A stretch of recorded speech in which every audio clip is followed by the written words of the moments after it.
नमस्कार मंडळी, अवधूत चिंतन श्री गुरुदेव दत्त श्री स्वामी समर्थ महाराज की जय.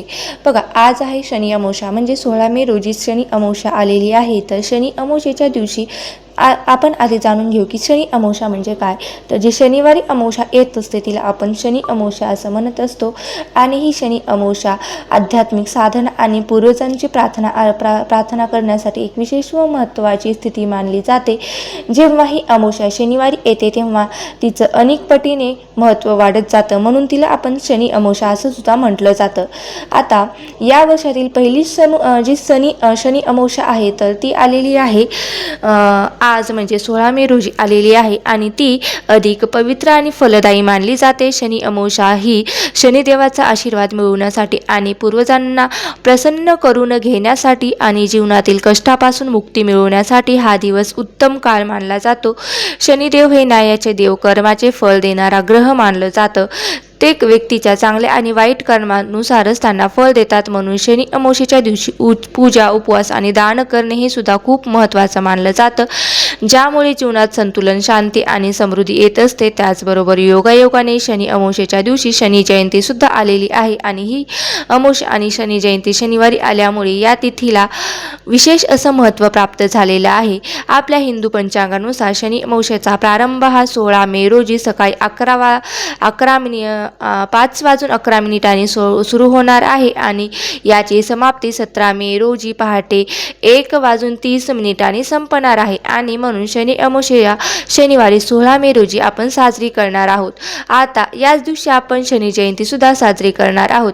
तसं तर अमावस्या ही प्रत्येक महिन्यामध्ये येते, पण तिचं वेगळं असं महत्त्व काय तर शनिवारी अमावस्या आले आहे आणि या दिवशी शनी जयंती आहे म्हणून हिचं वेगळं असं महत्त्व आहे. कारण ही पूजा, उपवास, स्नान, दान, धर्म करण्यासाठी अत्यंत महत्त्वाची मानली गेलेली आहे.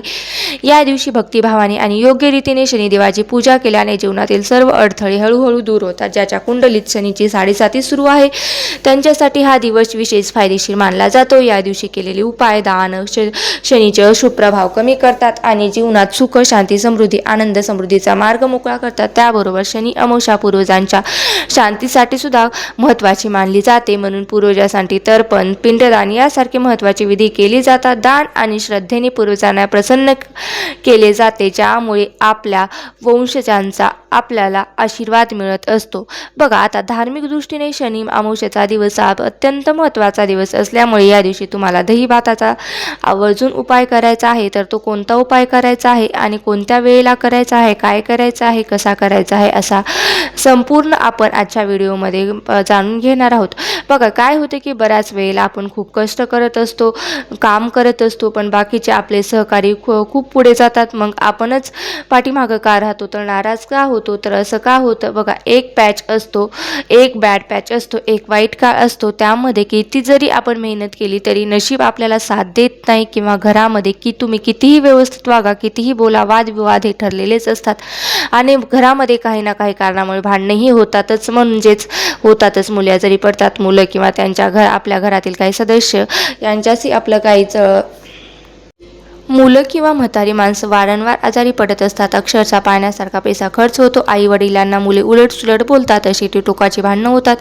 तसेच घरामध्ये कोणाचं कोणाशी पटत नाही, मुलांचं शिक्षण व्यवस्थित होत नाही, मुलांच्या शिक्षणामध्ये असंख्य अडचणी येतात, लग्न जुळत नाहीत, मुलांना नोकऱ्या लागत नाहीत, संतान प्राप्ती होत नाहीत, अशी वेगवेगळी कारणे आपल्याला बघायला भेटतात. पण जो आपला वाईट काळ आहे त्यामुळेच हे सगळं होत असतं. परंतु आपल्याला पितृदोष लागलेला असतो. बघा, आता आपल्याला हा पितरांची सेवा आपल्याकडून किंवा आपल्या आधीच्या पिढीकडून राहिलेली असते आणि आपल्या पितरांची सेवा यामुळे देखील आपल्याला हा पितृदोष हा लागू शकत असतो. तर बघा, हे पितृदोष दूर करण्यासाठी आपल्याला आवर्जून अमावस्येच्या दिवशी हे उपाय करायचे आहेत. तर शनी अमावस्येला सर्वांनी हा उपाय करायचा आहे, पण त्याचबरोबर तुम्ही दर अमावस्येला देखील हा उपाय करा. अतिशय छान फरक पडेल. 100% तुम्हाला त्यातून नक्कीच काहीतरी चांगलं झालेलं दिसेल. बघा, तर आपल्याला या दिवशी हे जे काही मी उपाय सांगणार आहे तर ते करायचे आहेत. तुम्ही दिवसभरामध्ये कधीही करू शकता. अगदी तुम्ही दर अमावस्येला, दर पौर्णिमेला, दर एकादशीला तरी केलं तरीही चालतं. प्रखर पितृदोष दूर होऊ शकतो. चला तर मग जाणून घेऊया आपल्याला कुठले उपाय करायचे आहेत आणि काय उपाय केल्याने आपल्याला कोणत्या गोष्टी मिळणार आहेत. म्हणजेच दही भात, दुसरे म्हणजे दही. आता या दोन्ही प्रकारच्या शक्य होतात तर सहज उपलब्ध होतात.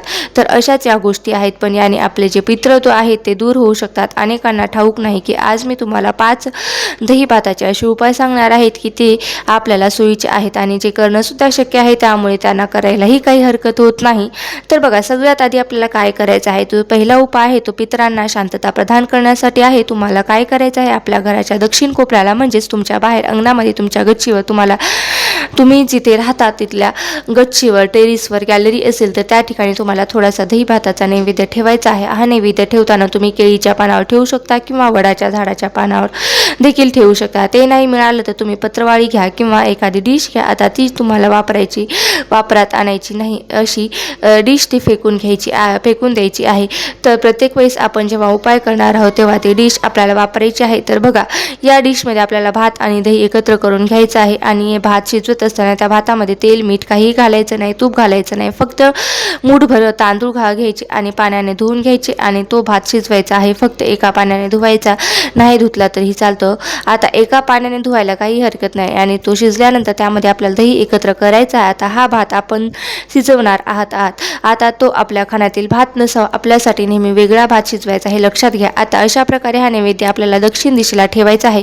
जसं आपण देवांना नैवेद्याचं दाखवताना भरीव चौकोन करतो ना, तसंच त्या प्रकारे वर्तुळ काढायचं आहे. वर्तुळावर ही प्लेट ठेवायची आहे किंवा पत्रवाळी ठेवायची आहे. त्याच्या भोवती गोलाकार पाणी फिरवायचं आहे आणि त्यानंतर पितरांना एक प्रकारे आमंत्रण करायचं आहे आणि हा नैवेद्य अगदी मनापासून मी तुमच्यासाठी केलेला आहे आणि तुम्ही तो स्वीकार करावा आणि हे जे आमचे दोष आहे ते तुम्ही दूर करावे, भरपूर आशीर्वाद द्यावा अशी प्रार्थना करायची आहे आणि दक्षिण दिशेकडे तोंड करून ओम पितृदेवताय नमः असं 11 वेळा म्हणायचं आहे. अशा प्रकारे हा पहिला उपाय तुम्हाला करायचा आहे. आता कावळी किंवा पक्षी जे आहे ते येऊन भात खातील. त्यानंतर उरलेला भात जो आहे तुम्ही दुसऱ्या दिवशी एखाद्या झाडाखाली टाकून द्यायचा आहे किंवा तो तुम्ही निर्मल्यामध्ये सुद्धा टाकू शकता.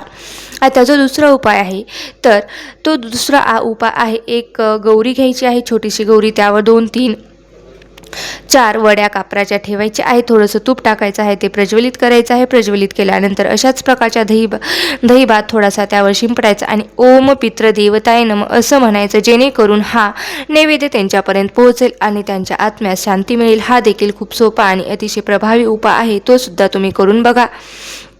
आता तिसरा जो उपाय आहे तर तो उपाय असा आहे की आपल्याला संपूर्ण गच्चीवर पूर्व दिशेला अशा प्रकारचा दहीभात सोडायचा, थोडा थोडा ठेवायचा आहे की त्यानंतर पितरांना आमंत्रित करायचं आहे. आपली जी काही इडापिडा आहे ते निघून जाण्यासाठी प्रार्थना देखील करायची आहे. अतिशय सोपा आणि साधा उपाय तुम्हाला मी सांगत आहे, प्रत्येकाला करणं शक्य होईल असे हे उपाय मी सांगत आहे. त्यानंतरचा चौथा उपाय जो आहे तो आपल्याला घरातील नकारात्मकता घालवण्यासाठी आणि आपल्या घरावर कुणाची वाईट बाधा असेल, प्रखर पितृदोष असेल तर तो दूर करण्यासाठी करायचा आहे. अशाच प्रकारचा एका प्लेटमध्ये किंवा पत्रवाळीवर नारळाची जी करवंटी असते त्यामध्ये हा दहीभात ठेवायचा आहे.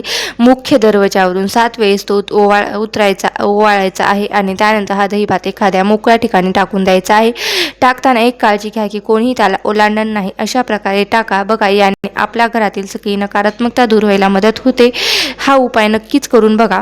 त्याच्यानंतर आपल्याला काय करायचं आहे, 5वा जो उपाय आहे तो कोणासाठी करायचा आहे तर तुमच्या घरामध्ये सतत आजारी पडणारी एखादी व्यक्ती असेल किंवा सतत दवाखाने केलं तरीही तिला बरं वाटत नसेल, एखादी व्यक्ती अगदी चांगली होती पण अचानक तिच्यामध्ये नकारात्मक बदल घडू लागले, ती अगदी तिच्यातल्या रममान, तिच्या विश्वातून रममान अगदी तिच्यामध्ये एक प्रकारे मळगर अळली आहे, तर तिला कुठली तरी वाईट बाधा झालेली आहे, पितृदोषाची लक्षणे तिच्यावर दिसत आहेत असं समजावं. तर अशाच प्रकारचा जो दहीभात आपण बनवला आहे तो मुख्य दरवाजावर ओवाळून तशा प्रकारे त्या व्यक्तीवरून देखील ओवाळायचा आहे. समजा तुमच्या घरामध्ये लहान मूल असेल किंवा पूर्वज जन्माला आलेले असतील तर बघा, बऱ्याच घरामध्ये एखादं लहान मूल जन्माला आलं की त्याच्या शरीरावर खून असते. समजावं की आपले पूर्वज आपल्या घरी पुन्हा परत आलेले आहेत. मग ते मूल काय करतं, खूप त्रास देतं, चिडचिड करतं, अशी समस्या जर तुमच्या मुलामध्ये असेल तर त्या मुलावरून अशा प्रकारचा दहीभात ओवाळा व निश्चितच पितृदोष होण्यासाठी मदत होते.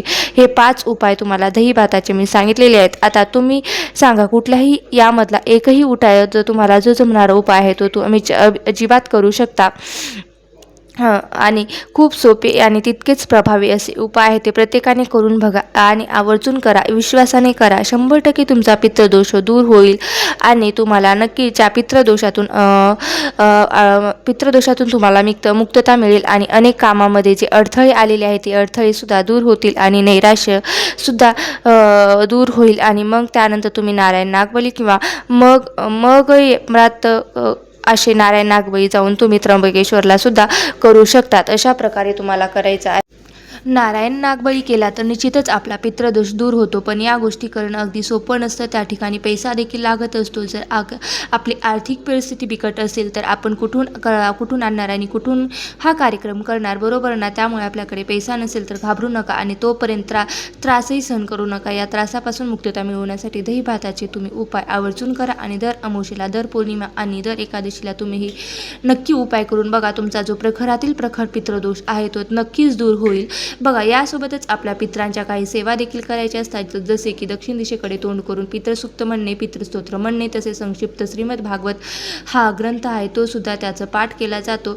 आपण अमावस्या पौर्णिमेला किंवा एकादशीच्या दिवशी तरीही त्यांनी पितृदोष दूर होण्यासाठी मदत होत असते. या सेवा त्याचा लाभ घ्या. या व्यतिरिक्त दररोज ओम पितृदेवताय नमः या मंत्राचे एक माळ जप केली तरी निश्चित त्याने देखील आपले पितृ आपल्यावर खुश होतात, प्रसन्न होतात, आपल्या पिढीला आशीर्वाद देत असतात. पुढची पिढी जी आहे ती सुखात जावी, कारण कोणाचे पितृ कोणाला त्रास द्यायला येत नाहीत. पण जर त्या आपल्या पूर्वजांकडून काही चुका झाल्या असतील, नकळत मुद्दाम कोणी करत नाही, पण तसं झालं असेल तर किंवा आपल्याकडून अनावधानाने होत असेल तर त्याचे परिणाम हे आपल्याला भोगावेच लागतात.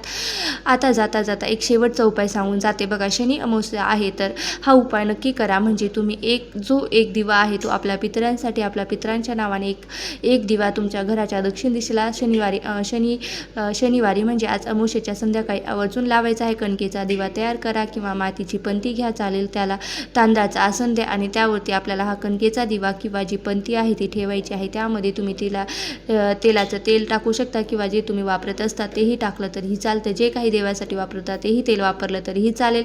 असा हा दिवा तुम्ही आज पितरांसाठी लावायचा आहे. त्यामध्ये फक्त काळे तीळ चिमूटभर टाका आणि असा हा दिवा आहे तो दक्षिण दिशेला तोंड करून लावायचा आहे. बाल्कनीमध्ये ठेवा, अंगणामध्ये ठेवा किंवा दक्षिण भागामध्ये लावायचा आहे. कुठलीही जागा असेल तर तुम्ही तुमच्या घरामध्ये भिंत असेल तर तिथेही तुम्ही हा दिवा लावू शकतात.